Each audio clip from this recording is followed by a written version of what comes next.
शाम कोई नया गीत गाऊंगा, जाने वफा अपने प्यार को बताऊंगा।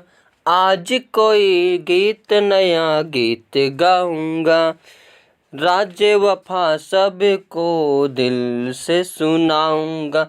छेड़ के अपनी प्यार की सरगम, छेड़ के अपनी प्यार की सरगम, राज वफा सबको बताऊंगा। आज की रात बड़ी श्याम बड़ी सुंदर है। जीन पियाजे महोदय, आज का कॉन्सेप्ट जीन पियाजे महोदय को देखते हैं। जितने भी इम्पोर्टेंट पॉइंट बन सकते हैं सभी को देखेंगे। आप सभी लोग इस वीडियो को देखकर बिल्कुल कॉन्फिडेंस हो जाना, लेकिन इस वीडियो को 2-3 बार देख लेना। ज़्यादा पढ़ने से अच्छा है एक फैक्ट पढ़िए और भी उसको 2-3 बार पढ़िए।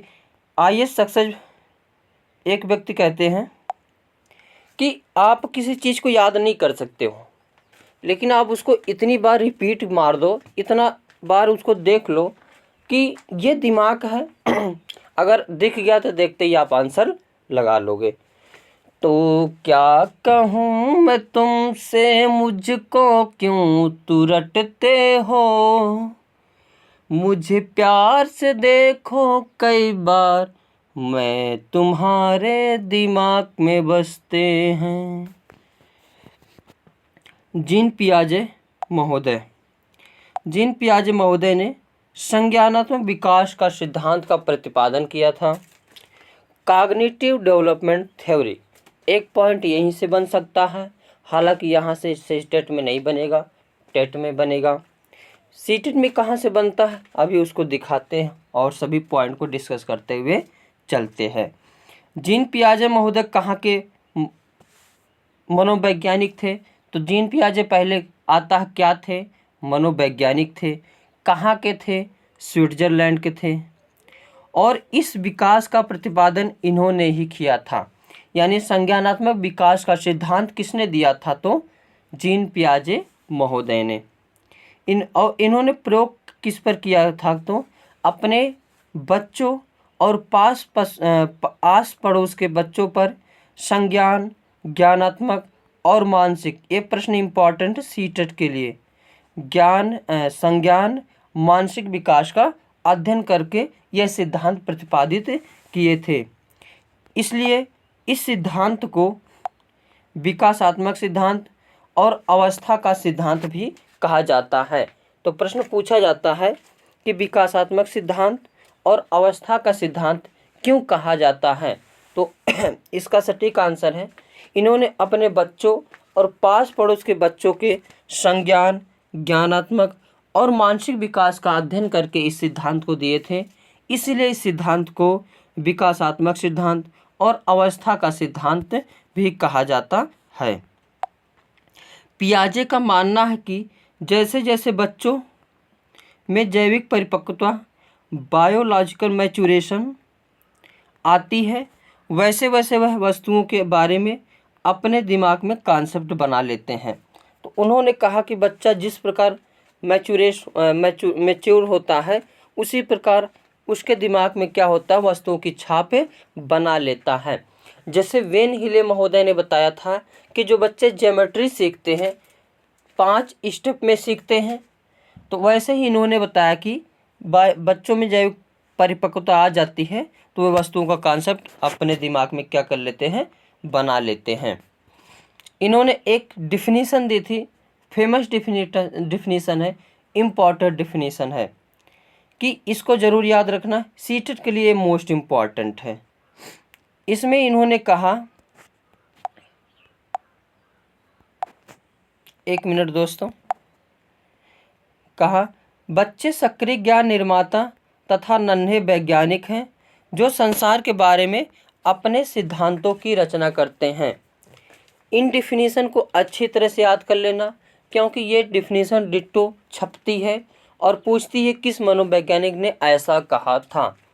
तो बच्चे सक्रिय ज्ञान निर्माता तथा नन्हे वैज्ञानिक हैं जो संसार के बारे में अपने सिद्धांतों की रचना करते हैं। ये डिफिनीशन है किसके? तो जीन पियाजे महोदय के। और जीन पियाजे महोदय ने संज्ञानात्मक विकास का सिद्धांत दिया है। तो अब देखते हैं संज्ञानात्मक विकास के सिद्धांत, कॉन्सेप्ट ऑफ कॉग्निटिव डेवलपमेंट। उससे पहले कुछ इंपॉर्टेंट पॉइंट को देख लेते हैं। अनुकूलन क्या है? अडॉप्टेशन।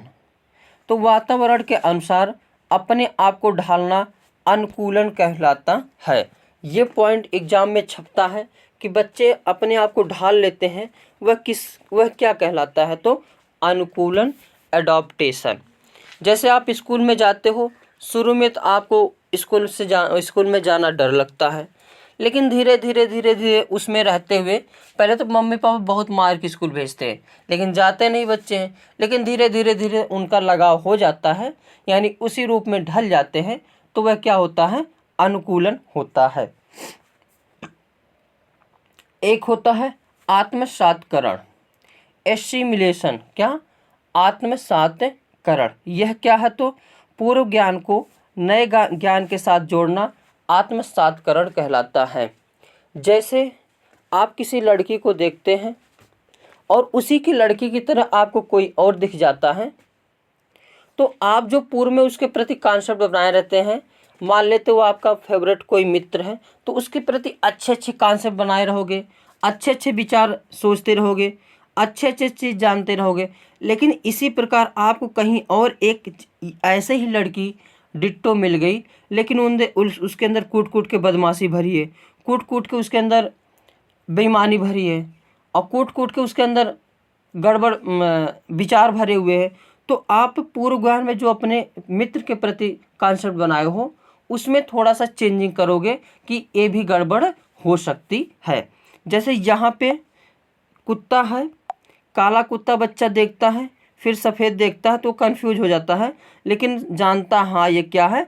कुत्ता ही है। तो जो पूर्व ज्ञान में जानता है उसमें थोड़ा सा संशोधन करके कहता हाँ ये जो है कुत्ता है। दूसरा पॉइंट इसका है समायोजन। समायोजन क्या होता है? तो एकोमोडेशन। क्या? समायोजन की इंग्लिश होती है एकोमोडेशन, यानी पूर्व ज्ञान में परिवर्तन करके वातावरण के साथ तालमेल बिठाना समायोजन कहलाता है। जैसे आप मम्मी पापा के साथ रहते थे, बिल्कुल फ्री थे, नो टेंशन, कोई दिक्कत नहीं, चाहे जैसे खाओ, चाहे जैसे पियो, चाहे जैसे रहो, चाहे जहाँ घूमो, कोई रोकथाम नहीं, कोई मतलब नहीं, कोई जिम्मेदारी नहीं।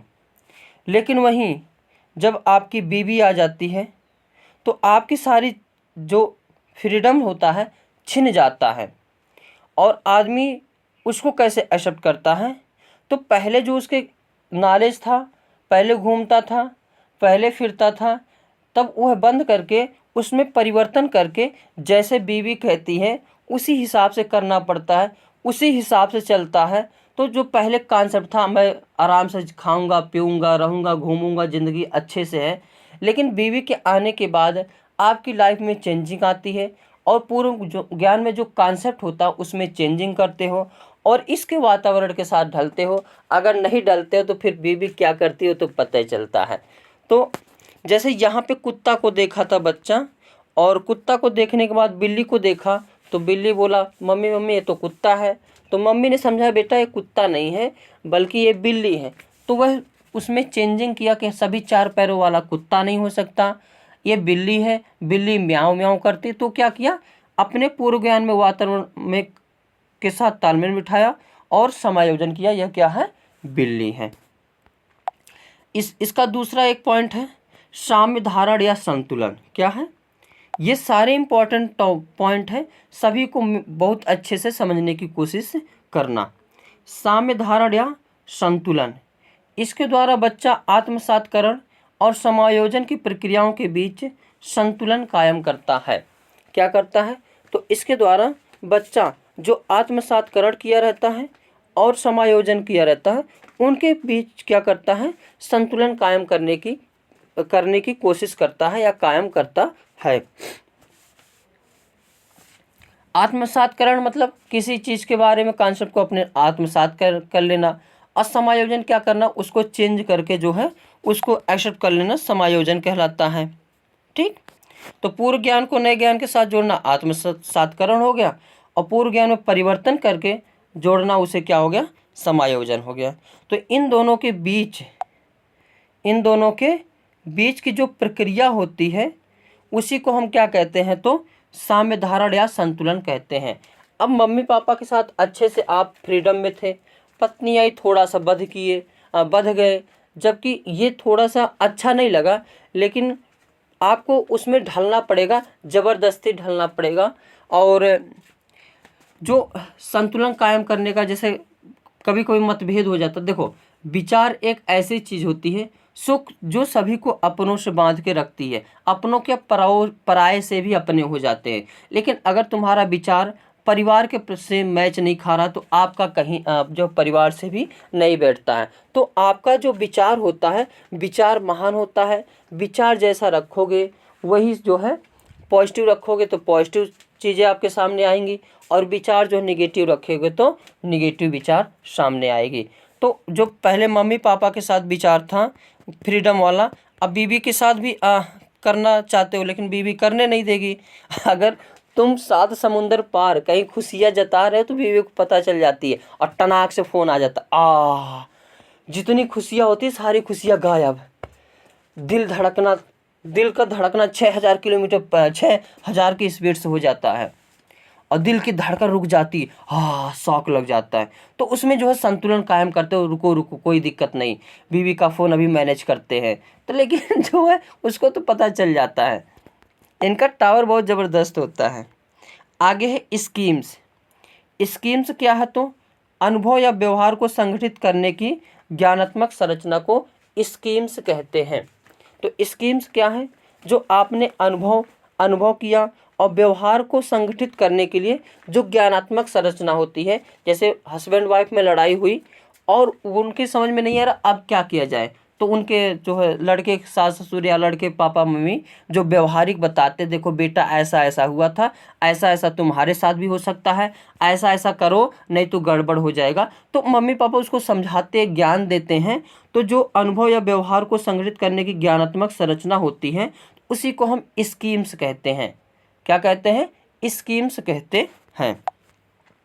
अगला स्कीमा क्या है, तो मानव के दिमाग में जो चीज़ें पहले से स्टोर होती हैं वह उनका प्रयोग करके किसी अन्य विषय के प्रति एक धारणा बनाता है, तो इसे हम स्कीमा कहते हैं। देखो, जो तुम्हारे दिमाग में पहले से स्टोर है, मान लेते हैं तुम्हारे दिमाग में स्टोर है कि मैं सीटेट को क्लियर कर लूँगा, सीटेट को पास कर लूँगा। तो अगर यह कॉन्सेप्ट आप मस्तिष्क में बना लिए हो, स्टोर कर लिए हो, तो उसके प्रति काम कर रहे हो। अब उसके प्रति काम कर रहे हो और ये धारणा भी बना लियो कि अब की बार सीटेट निकालना है तो निकालना है। और अगर तो सीटेट निकालने के बाद फिर टीचर की तैयारी करोगे, SSSB की करोगे, किसी भारत के अदर स्टेट का भी करोगे, तो आप उसका क्या कर लो, एक धारणा बना लेते हो, हाँ सीटेट निकलने के बाद हम टीचर में ज्वाइन हो सकते हैं, यानी होंगे। तो ये सारे पॉइंट अगर समझ में आ गया तो आगे वाला जो कॉन्सेप्ट है ये अच्छी तरह से समझना आ जाएगा।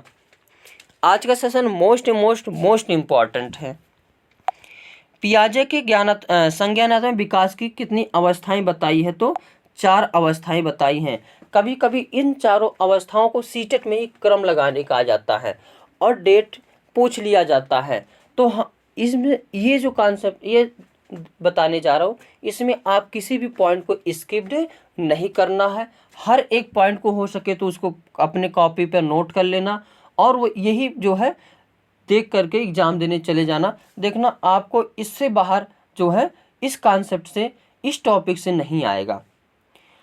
तो पियाजे महोदय ने संज्ञानात्मक की कितनी अवस्थाएं बताई हैं, 4 अवस्था। कौन कौन सी है, तो एक है संवेदी पेशी अवस्था, 0 से 2 वर्ष तक के बालक होते हैं, और दूसरी होती है पूर्व संक्रियात्मक अवस्था, 2 से 7 वर्ष तक के बालक होते हैं।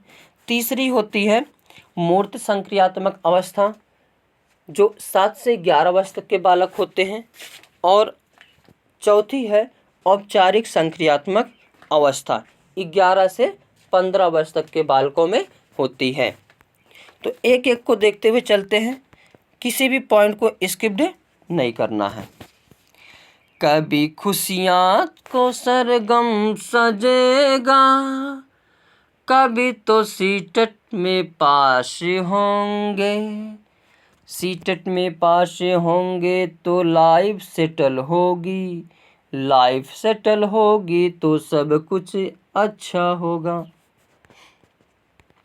तो विकास की पहली अवस्था कौन सी है? सारे पॉइंट इम्पॉर्टेंट।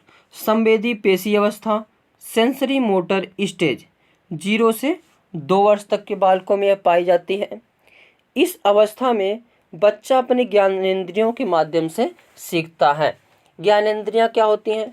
तो 5 ज्ञानेंद्रियां होती हैं, आँख, कान, नाक, जीभ और त्वचा। बच्चा इन 5 ज्ञानेंद्रियों के द्वारा ही क्या करता है? तो सीखता है। और इसमें जब बच्चा इस स्टेज में होता है तो वस्तु अस्थायित्व का गुण आ जाता है। मोस्ट इम्पॉर्टेंट प्रश्न पूछा जाता है कि वस्तु अस्थायित्व का गुण क्या है, या वस्तु अस्थायित्व गुण किस वर्ष तक के बालक में पाया जाता है जीन पियाजे के अनुसार? तो 0 वर्ष तक के बालकों में पाया जाता है, संवेदी पेशी अवस्था के बालकों में पाया जाता है। और वस्तु अस्थायित्व मतलब ये होता है किसी चीज़ के प्रति कॉन्सेप्ट बना लेता है।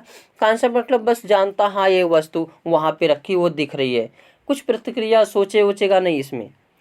और यानी बच्चा अपने दिमाग में वस्तुओं की छाप बनाना शुरू कर देता है, जिससे वह छुपी हुई वस्तुओं को क्या कर लेता है? ढूंढ लेता है। इस वर्ष तक के बालक, जैसे आप कोई भी चाबी रखे रहते हैं तो वो बच्चा जो होता है कहीं ना कहीं एक अपना स्टोर रूम बनाए रखता है, और जो कुछ भी पाएगा उसी स्टोर रूम में रखेगा।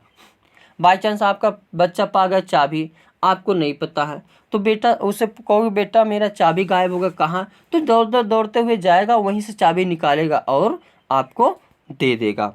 और इसमें कैसे सीखता है? संवेदी अंगों द्वारा, आँख, कान, नाक, जीभ और त्वचा द्वारा। दूसरी अवस्था है पूर्व संक्रियात्मक अवस्था, प्री ऑपरेशनल स्टेज। कौन सी है? पूर्व संक्रियात्मक अवस्था, प्री ऑपरेशनल स्टेज। यह जो बालक जो होते हैं 2 से 7 वर्ष तक के बालक इसमें आते हैं। यह क्या है? तो क्रिया करने से पहले की अवस्था यह होती है। इसमें बच्चा सामने आने वाली चीज़ों को देख पाएगा, समझ पाएगा, लेकिन कोई क्रिया नहीं कर पाएगा। जैसे यहाँ पे आप बारात में जाते हो और आप सब कुछ देखते हो, लेकिन उसके प्रति कोई क्रिया नहीं कर पाते हो, तो वह क्या होता है? पूर्व संक्रियात्मक अवस्था के बालकों में पाया जाता है, जो 2 से 7 वर्ष तक के बालक होते हैं।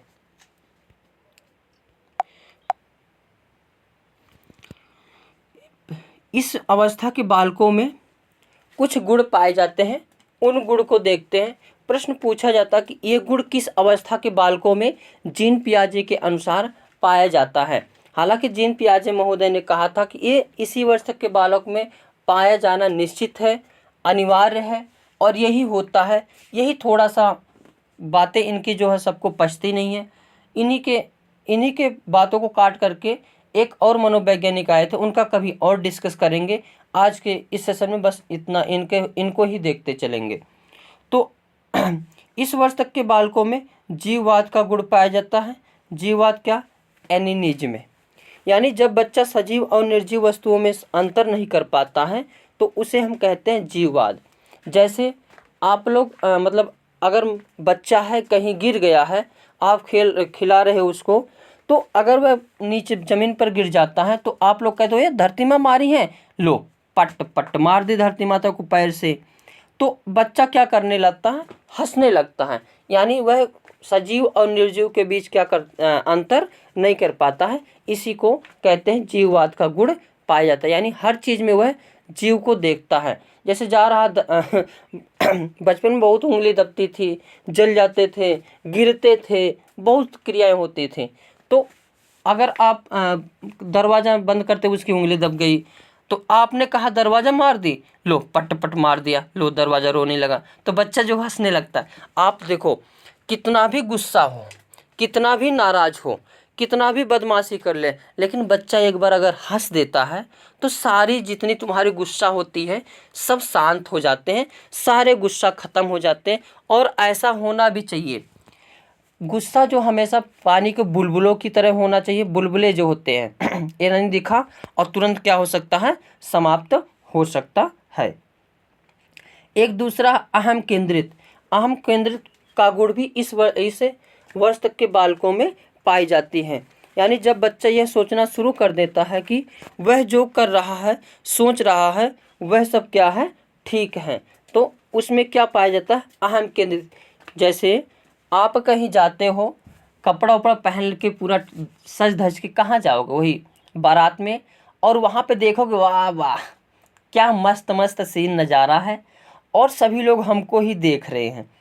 तो ठीक ऐसे ही बालक भी सोचता है कि जो मैं कुछ भी कर रहा हूँ, सोच रहा हूँ, वह सब ठीक है, वैसे ही सारे लोग करें। जैसे हम लोग बारात में जाते हैं तो हम लोग मतलब तुम सब लोग जाते हो, मैं नहीं जाता तो वहाँ पे कपड़े उपड़े बढ़िया से फ्रेश मस्त से जाते हो तो देखते हो कि हम सबकी नज़र मेरे ही ऊपर है, वो हमको देख रही है, वो हमको देख रहा है, मैं ऐसे एक्शन मारता हूँ, ये सब। तो ये अहम केंद्रित का गुण होता है। ये बालकों में क्या होता है, पूर्व संक्रियात्मक अवस्था के बालकों में पाया जाता है। उसके बाद अपलटावी का गुण। इस वर्ष के बच्चों को उलटना पलटना यानी समस्याओं को उलटना पलटना नहीं आता है। जैसे किसी बच्चा को आप 4 + 6 = 10 बता दोगे तो 6 + 4 कहोगे तो बच्चा क्या करेगा, आंसर नहीं बता पाएगा। यानी अपलटावी का गुण इस वर्ष तक के बालकों में नहीं पाया जाता है। जैसे आप अगर कहीं जा रहे हो, वह बोला पापा हमको 10 रुपया दे दो, तो आप 2 और 8 रुपये दे दिए तो 10 हो गया, लेकिन आपने कहा 8 और 2 देता हूँ, तो नहीं समझ पाएगा ये क्या है। तो अपलटावी का गुण समझ गए। उसके बाद इस वर्ष तक के बालकों में मुद्रा संप्रत्यय, दूरी, भार, ऊंचाई के कॉन्सेप्ट क्या होते हैं, कमी होती है। जैसे आप अगर मतलब सिक्के और नोट को दोगे तो भले 2000 का नोट हो और 1 का सिक्का हो, पहले सिक्का को ही उठाएगा, मतलब सिक्का को ही पकड़ेगा, सिक्का को ही चाहेगा। यानी उसके अंदर मुद्रा संप्रत्यय की क्या होती है, कमी होती है, वह सिक्कों को ज़्यादा मानेगा। दूरी क्या होता है, तो आप अगर किसी को स्कूल ले गए और स्कूल से घर ले गए, मतलब आप किसी बच्चे को घर से स्कूल ले गए तो वह बच्चा अपने आप से घर की ओर नहीं आ पाएगा, उसको लेन आना पड़ेगा। इसी को कहते हैं दूरी। भार का भी, जैसे आप 2 गिलास दे दो, एक मोटी गिलास दे दो और एक पतली गिलास दे दो, और दोनों में एक लंबी रहे और दोनों में आयतन मतलब चीज़ें बराबर आती हो, तो क्या उठाएगा, पहले पतली वाली गिलास लेगा, भले उसमें मात्रा जो है कम हो। आदि के कॉन्सेप्ट में कमी की। और ऊंचाई में भी ऐसे ही बातें होती हैं। तो गिलास चाहे बड़े ऊंची रहेगी तो ऊंची वाला ही लेगा, और छोटी मोटी रहेगी वो वाला नहीं लेगा। और इस वर्ष के बालकों के अंदर केंद्रीकरण का गुण पाया जाता है। केंद्रीकरण क्या होता है, जैसे आप बारात में जाते हो तो आप नज़र इधर उधर घुमाते हो ज़रूर, और नज़र घुमाने के बाद जब देखते हो कौन सा अच्छा चीज़ है, मतलब कौन सी अच्छी है, और अगर कोई अच्छी दिख गई तो उसके ऊपर बिल्कुल केंद्रीकरण कर लेते हो। केंद्रीकरण करके उसी को देखोगे, वो क्या हरकतें कर रही है या कर रहा है, वैसे ही करना चाहोगे, और ऐसा करोगे कि बिल्कुल तुम्हारा जितना हालांकि ध्यान तुम्हारा होना चाहिए दूल्हा और दुल्हन के ऊपर, लेकिन आपका ध्यान कहाँ होगा, उसके ऊपर होगा कि वो क्या हरकतें कर रहा है, वो क्या हरकतें कर रही है, वह मेरे प्रति क्या है। तो अहम केंद्रित का गुण होता है सारे क्वालिटी को छोड़ करके, सारे चीज़ को छोड़ करके किसी एक चीज़ पर ध्यान देना केंद्रीकरण कहलाता है। जैसे बालक अगर मोबाइल पा जाता है तो कुछ भी नहीं जानता हुआ है, सारा चीज़ को छोड़ देगा, केवल क्या करेगा, तो केवल वह एक काम करता है कि गेम को खेलता है। वैसे ही जैसे तुम जो है सारे बारातियों को, सारे दूल्हे दुल्हन को, मतलब सभी को छोड़कर केवल एक अपनी वाली को बनाने के लिए उसी पर ध्यान केंद्रित करते हो, यही क्या कहलाता है, केंद्रीकरण कहलाता है। अगला है मूर्त संक्रियात्मक अवस्था। क्या है, तो मूर्त संक्रियात्मक अवस्था। बालक की तीसरी अवस्था क्या है, मूर्त संक्रियात्मक अवस्था, कॉन्क्रीट ऑपरेशनल स्टेज 7 से 11 वर्ष। इस अवस्था में बच्चा सामने रखी हुई चीज़ों को देखकर ही कुछ कर सकता है और उन पर चिंतन करना शुरू कर देता है। अभी तो पहले सारी वस्तुओं को देखता था लेकिन उस पर चिंतन नहीं कर पाता था, लेकिन जो मूर्त संक्रियात्मक अवस्था होती है इसमें वह सामने रखी वस्तुओं के बारे में सोच भी सकता है, चिंतन भी कर सकता है। और इसके पहले जो जीववाद, मुद्रा संप्रदाय, मुद्रा भार, इन सब पे पलटावे का गुण, इसमें कमी होती थी, लेकिन इस अवस्था में यह सब सारे गुण क्या होते हैं, आ जाते हैं। आप अगर इस वर्ष में इस स्थिति में मतलब इस एज में बच्चों को 2 रुपये का सिक्का और 2000 का नोट दोगे तो 2000 का नोट लेगा, और 6 + 4 = 10 करोगे तो 4 + 6 भी बराबर 10 बता देगा। और इस वर्ष के बालक घर से स्कूल चला जाएगा और स्कूल से घर भी आ जाएगा। और इस वर्ष तक के बालकों में आगमनात्मक तर्कड़ा मोस्ट इम्पॉर्टेंट पॉइंट है कि आगमनात्मक तर्कड़ा किस वर्ष तक के बालकों में पाई जाती है, तो मूर्त संक्रियात्मक अवस्था के बालकों में पाई जाती है। यानी इसमें जो बच्चे जो है तर्क करने लगता है, सामने चीज़ों को देख करके क्या हो जाता है, तर्क करने लगता है। जैसे पेड़ जरूरी है या नहीं मेरे लिए, इसका आंसर स्वयं ही वह दे देता है कि हाँ पेड़ इसलिए ज़रूरी है क्योंकि यह मुझे ऑक्सीजन देता है और कार्बन डाइऑक्साइड को क्या करता है, ग्रहण करता है। अगली है औपचारिक संक्रियात्मक अवस्था, जो इस स्टेज की अंतिम अवस्था है। कौन सी है, तो औपचारिक संक्रियात्मक अवस्था 11 से 15 वर्ष तक के बालकों में यह अवस्था पाई जाती है। फॉर्मल ऑपरेशनल स्टेज, इंग्लिश भी जानते रहना, क्योंकि इंग्लिश अगर आंसर किसी का गलत आता है या दूसरी मानती है तो उसका जो है, और हिंदी समझ में नहीं आता तो उसका इंग्लिश ही माना जाता है। तो इंग्लिश का जो मेन कॉन्सेप्ट होता है उसको ध्यान देते हुए चलेंगे।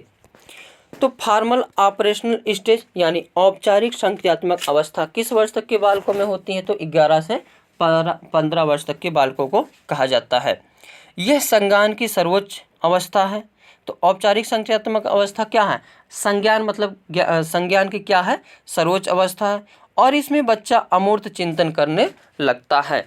जैसे आप कहीं बारात में जाते हो, किसी को देखते हो, केंद्रीकरण कर लेते हो, फिर उसी में खो जाते हो। उसकी आंखें हैं नशीली, उसके होंठ हैं लीची, उसके बाल हैं जैसे घने बादल, उसकी आंखें हैं मीनाक्षी।